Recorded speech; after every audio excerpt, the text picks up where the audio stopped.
நினைவு தினத்திற்கு அவர்களுக்கு அஞ்சலி செலுத்துவதற்காக வந்திருக்கிறோம். வேற எதுவும் கேட்கணுமா சார்? இன்னைக்கு விசிகா மது ஒழிப்பு மாநாடு நடத்துறாங்க, திமுக பங்கேற்கிறது, நீங்க எப்படி பாக்குறீங்க? மது ஒழிப்பு தமிழ்நாட்டிற்கு அவசியம் தானே, அதனால அந்த மாநாடு ஒரு நடப்பது, அது மகாத்மா காந்தி பிறந்த நாள் நடப்பது சிறந்த ஒன்று. தேர்தலின் போது வாக்குறுதி கொடுத்தாங்க, படிப்படியாக நாங்க மதுக்கடைகளை குறைப்போம் அப்படின்னு சொல்லிட்டு திமுக கொடுத்திருந்தா, ஆனா அதை செய்யல. ஆனா இப்ப மாநாட்டில் மட்டும் பங்கேற்கிறது எப்படி பாருங்க? அதாவது உங்களுக்கு தெரியும் திமுகவை பத்தி, ஆட்சிக்கு வருவதற்கு முன்பு ஆட்சிக்கு வரணும்னு எத்தனையோ பொய்களை சொல்லி மக்களை எல்லோரையும் ஏமாற்றி வருவார்கள். இன்றைக்கு கூட்டணி கட்சியான நண்பர் திருமாவளவன் அவர்களை கிடுக்குப்பிடி போடுற மாதிரி மதுவிலக்கு கொண்டு வருவதற்கு ஏன் காலதாமதம் பண்ணுகிறீங்க, இப்ப செய்யாம எப்ப செய்ய போறீங்க அப்படின்னு சொல்லி இன்றைக்கு மாநாடு நடத்தி அவர்களையும் வர வச்சிருக்காங்க. அங்க போய் ஏதாவது பேசிட்டு வந்துருவாங்க. ஆனா இது என்னைக்கு பொறுத்தவரை திமுக எதையும் சொன்னதை செய்ய மாட்டார்கள். இல்லைங்க, நான் கலந்துக்குவேன். அழைப்பு இல்ல, காரணம் இல்லை, எங்களுக்கு அழைப்பு இருந்தா எங்க கட்சி சார்பா போயிருப்போம். அழைப்பு இருந்தால் நாங்கள் ஆதரவு தெரிவிக்கிறோமே, அதே போதும். போய் கலந்துக்கிட்டு தான் தெரிவிக்க. இப்போ வந்து உங்க மூலம், ஊடகம் மூலம் எங்களுடைய ஆதரவு தான் முதல்ல இருந்து நாங்கள் சொல்லிட்டு இருக்கோம்.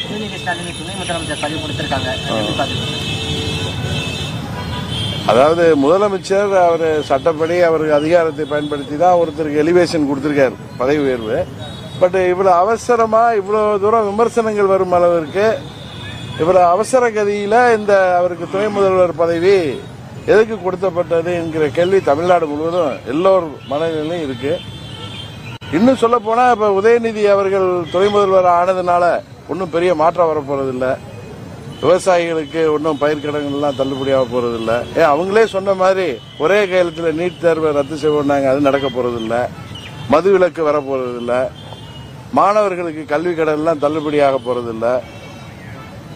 அரசு ஊழியர்கள், ஆசிரியர்கள், போக்குவரத்து தொழிலாளர்கள் நீண்ட நாள் கோரிக்கைகள், பழைய ஓய்வூதிய திட்டமோ எதுவுமே கிடைக்க போறதில்லை. இளைஞர்களுக்கு வேலை வாய்ப்பு ஒன்று இதனால புதுசாக கிடைச்சிட போறதில்லை. எதுவுமே இதனால பலன் மக்களுக்கு கிடைக்க போறதில்லை. அவர்கள் கருணாநிதி அவர்கள் குடும்பத்தில் திரு ஸ்டாலினுக்கு பிறகு அவரது அவசரமாக 26க்கு பிறகு ஆட்சி இருக்குமோ இல்லையோ அப்படின்னு அவருக்கு துணை முதல்வர் பதவி அறிவிச்சிருக்காரு. இப்படிதான் 2006-11 மைனாரிட்டி கவர்மெண்ட் இருந்தப்ப திரு கருணாநிதி அவர்கள் ஸ்டாலின் அவர்களை துணை முதல்வர் ஆக்கினாரு. அதுக்கப்புறம் 11ல இருந்து 21 வரைக்கும் அவர்களால் ஆட்சி பொறுப்புக்கே வர முடியல.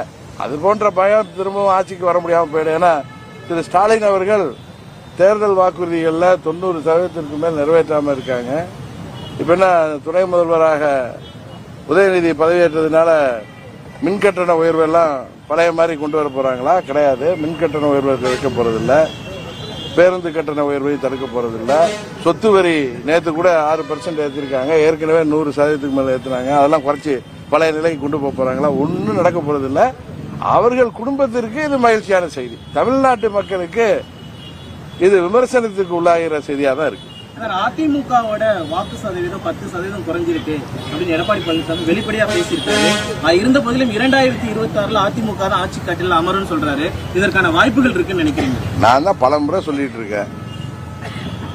அங்க அதிமுகவில் உள்ள தொண்டர்கள் தங்களை தாங்களே ஏமாத்திட்டு ரெட்டையில இருக்குன்னு அங்க பழனிசாமிக்கு காவடி தூக்கிட்டு இருந்தாங்கன்னா 26 தேர்தலுக்கு பின்பு அதிமுகவிற்கு பழனிசாமி முடிவுரை எழுதி விடுவார் என்று பல முறை நான் உங்கள்கிட்ட சொல்லியிருக்கேன்.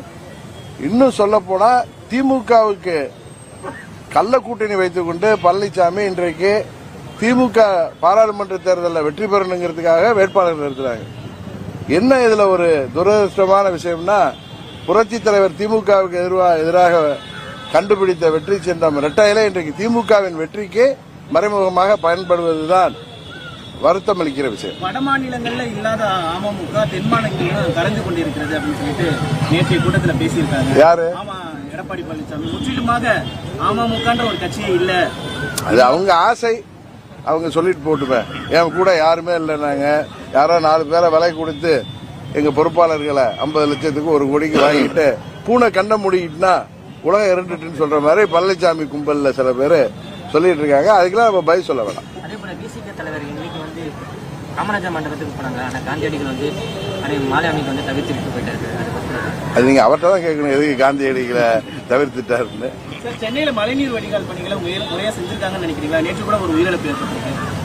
இல்ல, எப்பயுமே 90% முடிஞ்சிட்டு 95% முடிஞ்சுட்டு சொல்றாங்க.